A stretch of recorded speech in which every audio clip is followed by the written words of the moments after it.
Bosch D-Jetronic control unit issues.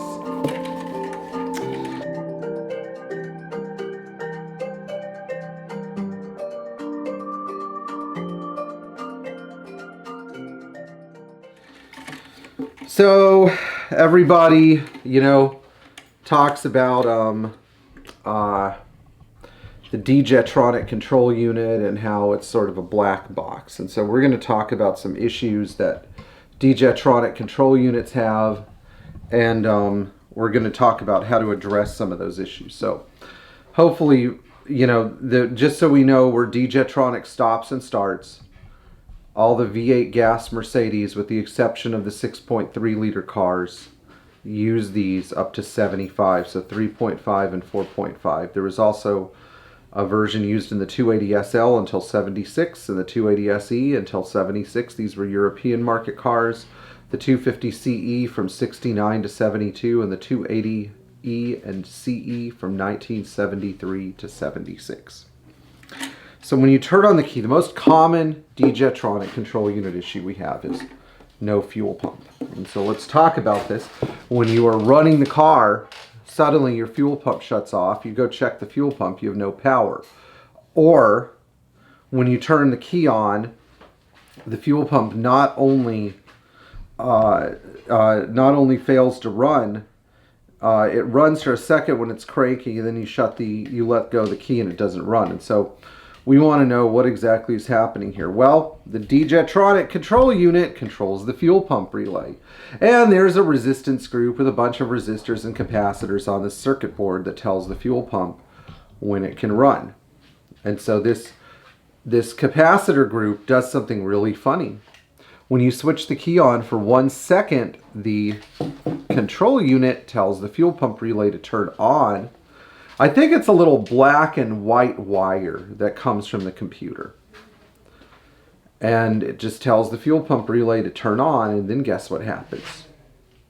It shuts off for a second. But, once the engine is running and it's getting a signal from the trigger points going round and round and round and round and round and round and round, and opening and closing the trigger points, and there's, there's ignition on, of course. That signal from the trigger points also tells the fuel pump relay to engage. And so if that control unit circuit burns out or starts acting up when it's hot, you get no power to fuel pump. Now, how do you fix it?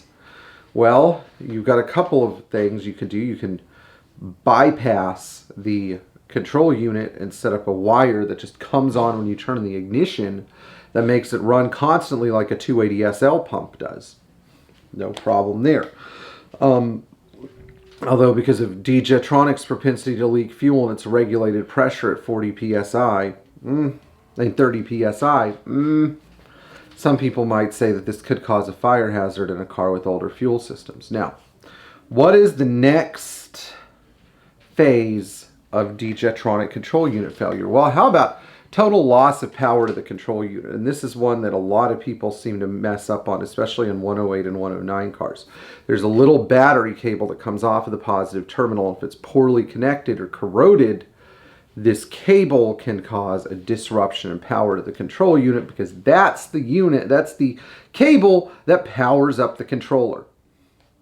Now, a third thing that we should all know about D-Jetronic control, particularly if you want a 280SE 4.5 or 3.5 or whatever, is that sometimes the problem with the D-Jetronic control unit isn't really a problem with the unit, but a wiring problem. Case in point, the harness for this beauty is routed under the battery tray.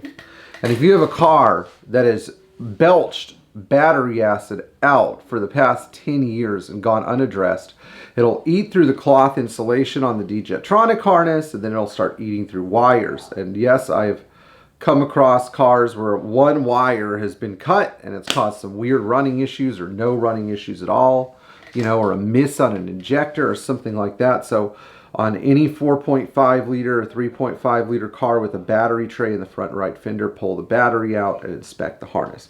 Otherwise, though, these things are pretty robust.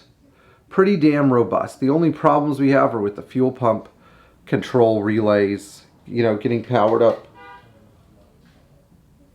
that's really about it.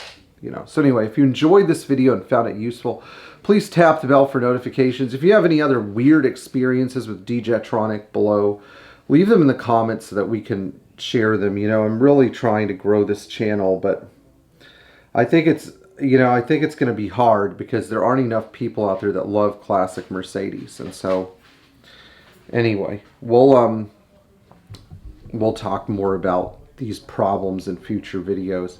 In the meantime, if I could just get you to like and subscribe, that would be good enough for me. And thank you if you're supporting us at Patreon. We really appreciate it. We will see you in the next video.